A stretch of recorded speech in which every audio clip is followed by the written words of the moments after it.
साथियों का हमारे YouTube चैनल हिस्ट्री 24/7 में स्वागत है। प्यारे साथियों, आज का जो हमारा टॉपिक है वो है करंट अफेयर्स।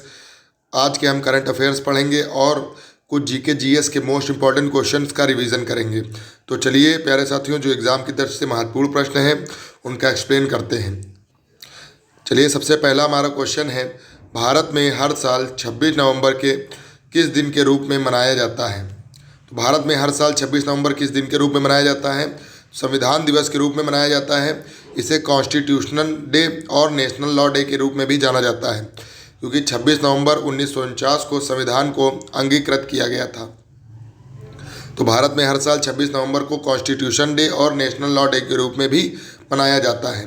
नेक्स्ट क्वेश्चन देखते हैं, 2025 में संविधान दिवस का विषय थीम क्या है? संविधान दिवस क्यों विशेष है? तो अभी जो संविधान दिवस मनाया जा रहा है, इसकी थीम क्या है दोस्तों? संविधान दिवस पर देश में संविधान की भूमिका, नागरिक अधिकारों और कर्तव्यों पर जोर दिया जाता है। 2025 में इस अवसर पर नागरिकों में लोकतंत्र और संविधान की भावना जागरूक करने पर बल है। तो इसकी थीम है लोकतंत्र और संविधान की भावना जागरूक करने पर बल। नेक्स्ट क्वेश्चन देखते हैं दोस्तों। नेक्स्ट हमारा प्रश्न है, 26 नवंबर 2025 के दिन किस प्रमुख रक्षा पहलू पर ध्यान दिया गया? तो भारत और किस देश के मध्य सैन्य अभ्यास हुआ? तो 26 नवंबर 2025 के दिन भारत और ऑस्ट्रेलिया के मध्य समुद्री सैन्य अभ्यास हुआ, जिसे आसियान डेक्स 2025 के नाम से जाना जाता है। यह भारत और ऑस्ट्रेलिया के मध्य समुद्री अभ्यास था, जो कि प्रमुख रक्षा पहली दोनों देशों को देखते हुए यह था। नेक्स्ट क्वेश्चन है, आसियान डेक्स जो हुआ है उसका मुख्य उद्देश्य क्या था? तो यह अभ्यास भारत ऑस्ट्रेलिया की रणनीति साझेदारी को मजबूत करना और समुद्री सहयोग, सुरक्षा व सहयोग बढ़ाने के लिए। तो भारत और ऑस्ट्रेलिया के मध्य रणनीतिक साझेदारी को मजबूत करना और समुद्री सुरक्षा एवं सहयोग को बढ़ाने के लिए यह आसियान डेक्स 2025 किया गया। नेक्स्ट क्वेश्चन देखते हैं दोस्तों। नेक्स्ट क्वेश्चन है, 26 नवंबर 2025 को भारत सरकार ने किस महत्वाकांक्षी योजना को मंजूरी दी है जिससे REPM का निर्माण होगा? प्यारे साथियों, REPM का मतलब होता है rare earth parliament magnets. REPM scheme देश में रेयर अर्थ मैग्नेट का उत्पादन बढ़ाने के लिए है।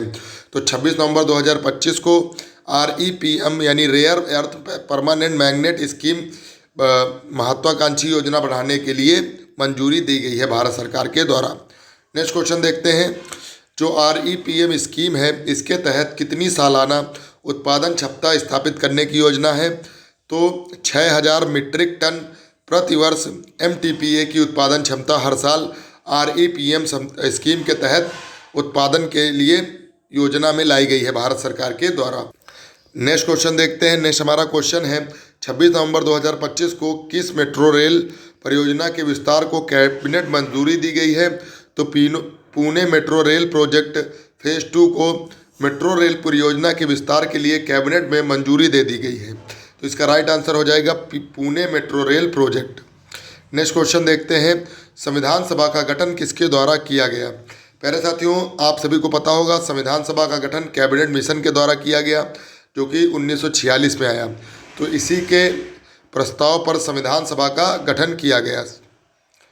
नेक्स्ट है क्वेश्चन, संसदीय शासन प्रणाली यानी पार्लियामेंट्री सिस्टम भारत ने किस देश से अपनाई?